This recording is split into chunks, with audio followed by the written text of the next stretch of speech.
la table ronde s'intitule Sécurité alimentaire, commerce, climat. Comme je vous l'ai dit, je ne parlerai pas de climat.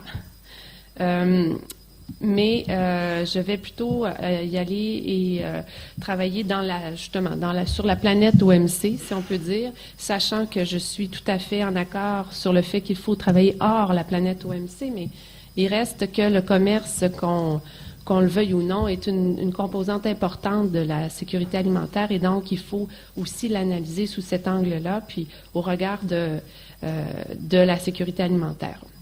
À l'aube, donc, peut-être d'un débouché. Alors, peut-être que des gens ici en connaissent plus que moi sur ce point-là, mais peut-être un débouché sur les négociations agricoles à l'OMC qui stagnent depuis plus de 12 ans maintenant.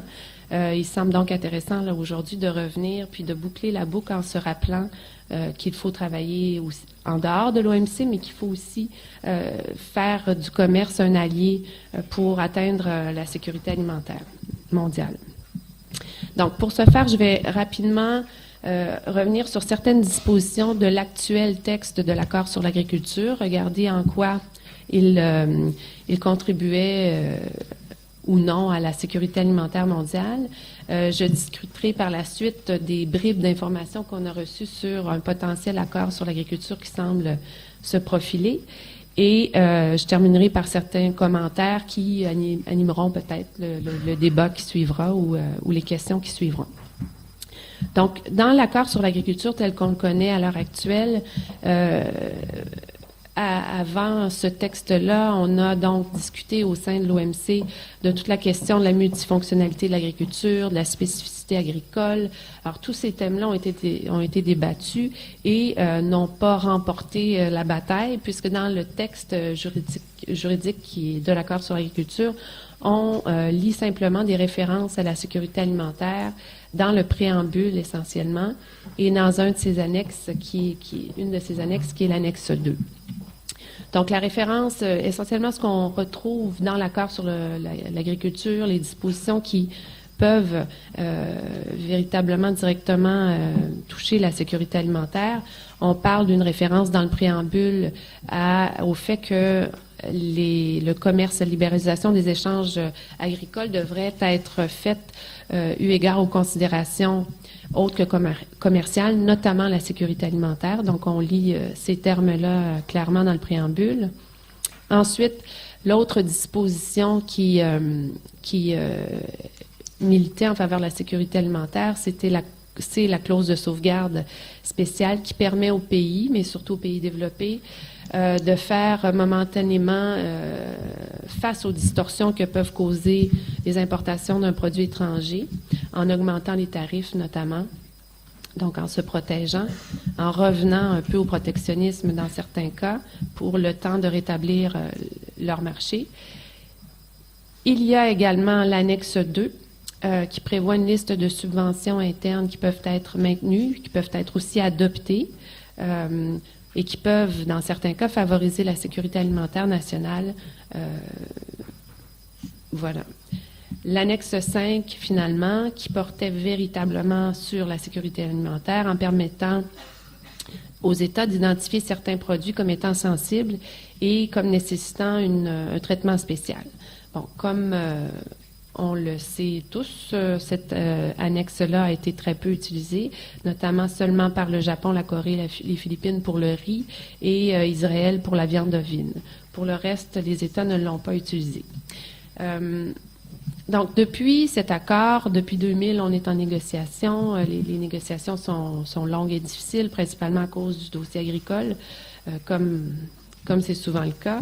Donc, ne serait-ce que ça dénote une particularité, je pense, du dossier agricole par rapport à d'autres dossiers. Mais ce que je voulais dire, par contre, c'est que les projets d'accord qui ont suivi le début des négociations jusqu'à maintenant laissait, à mon avis, très, très peu de place à la sécurité alimentaire. Alors, ce qui avait été présenté jusqu'à maintenant, on parlait plutôt d'une abolition complète de la clause de sauvegarde, donc plus de moyens pour les États de revenir en arrière à un certain protectionnisme en cas de situation particulière. on parlait évidemment d'une diminution de tarifs importante, on parlait de l'abolition complète de l'annexe 5 et évidemment, heureusement, la réduction de subventions à l'exportation. Mais les projets d'accords qui ont été sur la table jusqu'à maintenant, donc, laissaient très, très peu de place à la sécurité alimentaire, beaucoup moins que ce qu'en laisse actuellement le texte qui est en vigueur à l'heure actuelle. Donc, les bribes d'informations dont nous disposons depuis peu sur le texte qui est actuellement sur la table en tout cas, nous encouragent quant au fait que la sécurité alimentaire revient quand même sur la table de négociation et prend une place qui lui revient. Et ça, c'est effectivement extrêmement encourageant. Et là, bon, par exemple, le texte permettrait aux pays émergents, sous l'impulsion de l'Inde, évidemment, de constituer des stocks de produits de première nécessité pour faire face à des crises alimentaires. Évidemment, il restera à voir comment ça sera traduit en droit. Là. Est-ce que ce sera une clause de paix, une clause de sauvegarde spéciale élargie? Bon, il restera à voir comment ce sera traduit, mais il reste que c'est ce qui est annoncé. C'est un gain important, je pense, que l'Inde a fait sur ce point-là. On parle des contingents d'exportation aussi. Ce sont des contingents qui permettent d'exporter vers un pays une certaine quantité de marchandises sans droit de douane. Et le problème réel qui survenait par rapport à la gestion de ces contingents-là était que finalement les contraintes venaient des pays qui devaient recevoir cette portion de produits-là et qui posaient des contraintes souvent administratives qui, finalement, dans les faits, empêchaient les pays exportateurs de bénéficier de ces contingents d'exportation. Donc, en principe, le nouvel accord devrait clarifier cet élément-là, donc ce qui permettra notamment aux pays émergents d'accéder plus facilement à certains marchés.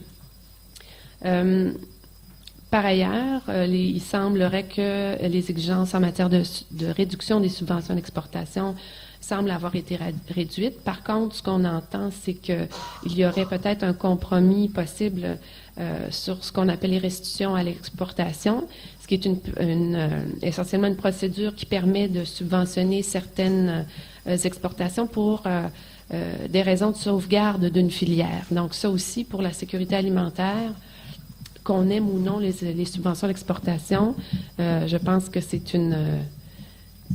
peut être une bonne chose pour la sécurité alimentaire. Évidemment, comme je le dis encore une fois, ce ne sont que des bribes d'informations. Il faudra voir de quelle façon ce sera traduit en droit et par la suite mis en œuvre. Mais il reste que l'élément important, et là j'en arrive à mes quelques commentaires en rafale, l'élément important, c'est de constater que la sécurité alimentaire reprend une place importante dans les négociations, de constater, je pense qu'on peut penser que les États doivent se rendre compte que si cet élément-là n'est pas de retour sur la table, une conclusion sera difficile pour un accord sur l'agriculture. C'est donc une avancée pour la sécurité alimentaire. L'autre avancée, c'est d'espérer que le multilatéralisme n'est pas mort, parce que, en ce qui concerne la sécurité alimentaire particulièrement, le multilatéralisme, quand vient le temps de négocier des accords commerciaux de libéralisation des échanges, ça demeure, à mon avis, le meilleur forum, puisque ça donne l'occasion à l'ensemble des États de faire valoir leur voix. Parce que, évidemment, même si l'OMC stagne à ce moment-ci, c'est pas pour ça que la libéralisation des échanges agricoles ne se produit pas. D'ailleurs, on a eu l'occasion d'en discuter tout à l'heure. Donc, il y a, pendant tout ce temps-là, des accords bilatéraux qui se signent et qui sont parfois beaucoup plus drastiques et qui ont parfois beaucoup moins prennent beaucoup moins en considération les éléments de sécurité alimentaire. Donc, notamment l'accord entre le Canada et l'Europe qui vient d'être signé. Ce qu'on discutait, c'est que les agriculteurs de chez vous ne sont pas plus heureux que les nôtres, mais je pense que le dossier agricole dans cet accord-là a été peut-être difficilement négocier. Et ça créera au plan de la sécurité alimentaire chez nous, comme peut-être ici aussi, vous êtes mieux placé que moi pour le savoir, mais chez nous, très certainement, des difficultés importantes, notamment pour justement l'agriculture familiale, les agriculteurs de petites et moyennes, des agricultures de petites et moyennes dimensions, qui seront les plus grands perdants dans cette libéralisation-là. Donc, le multilatéralisme, à mon avis, ne serait-ce que par les efforts de l'Inde,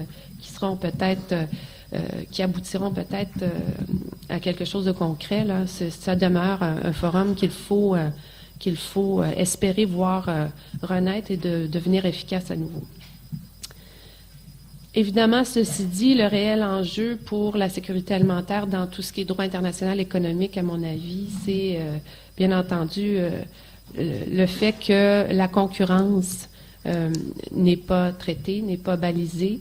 Donc, l'idée que les multinationales, que ce soit en agroalimentaire ou ailleurs, n'est pas justement un accord qui balise leurs interventions sur la scène internationale. Donc, ça, c'est un enjeu, je pense, qui est le cœur de l'objectif d'une meilleure sécurité alimentaire.